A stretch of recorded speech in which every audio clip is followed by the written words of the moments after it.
সপ্তাহ সময় দিলাম তোমাকে, 1 সপ্তাহের ভিতরে টাকাটুকু দিবে, নাইলে আমার জমি ছেড়ে দিবে। টাকা আমরা তো খুব বিপদে করছি, তাই আপনার টাকাগুলো দিতে পারি। আমাকে আর কয়েকটা দিন সময় দেন, আমরা আপনার টাকাটা দিয়ে দিব। ক্ষেত বর্গা দিয়ে কেউ সময় দেয় না, তোমাকে আমি 2 মাস সময় দিছিলাম। এখন যদি টাকাটা দিলি দাও 1 সপ্তাহের ভিতরে, নাইলে আমার ক্ষেত ছেড়ে দিবে। আচ্ছা ঠিক আছে টাকা, 1 সপ্তাহের মধ্যে আপনার টাকাটা ব্যবস্থা করে দিতেছি। 1 সপ্তাহ পরে দেখা করো, বুঝছাও? আমি এই যে গেলাম গা। ভাই হাত ধরে নয় কদিন সময় নেওয়া যাবে, কিন্তু টাকা না দেয় সময় মতো, তাহলে তো ক্ষেতটা নিয়ে যাবে না, এই ক্ষেত্রে ফসল ফলানো কেমন? হ্যাঁ তুই ঠিকই কইছা। হাত বের কাছে কইয়া কয়দিন সময় নেবানি, আর কাকারে 1 সপ্তাহ পরে যায় টাকাটা দিয়ে আসবানি।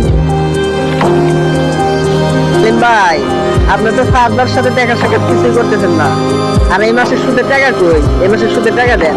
ক্ষেতের ফসল বেশি ভালো না, তুমি হাত বের কাছে কইও, আমি আর বাইজিৎ কয়দিন পরে যাইয়া দেখা করে আসবানি।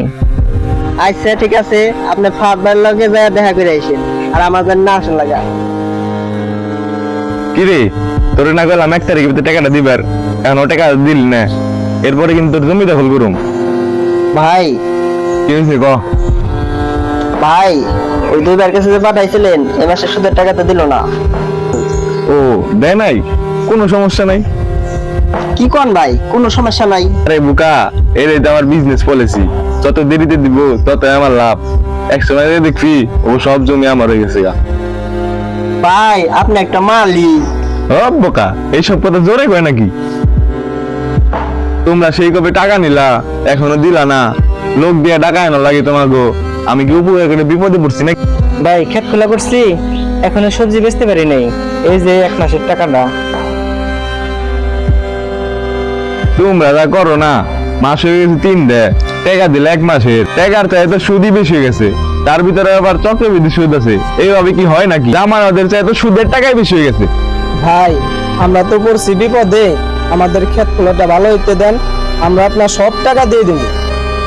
সবই বুঝলাম, ক্ষেত খোলা করতে তো একটু সময় লাগেই, আমারও তো কিছু নিয়ম কানুন আছে। তোমরা এক কাজ করো, আমার স্ট্যাম্পটা সাইন করে দাও, তারপরে যত সময় লাগে তোমরা নিও। ভাই আবার স্ট্যাম্প চাইতেছেন, স্ট্যাম্প দিলে ঝামেলা করে যাবেন না তো?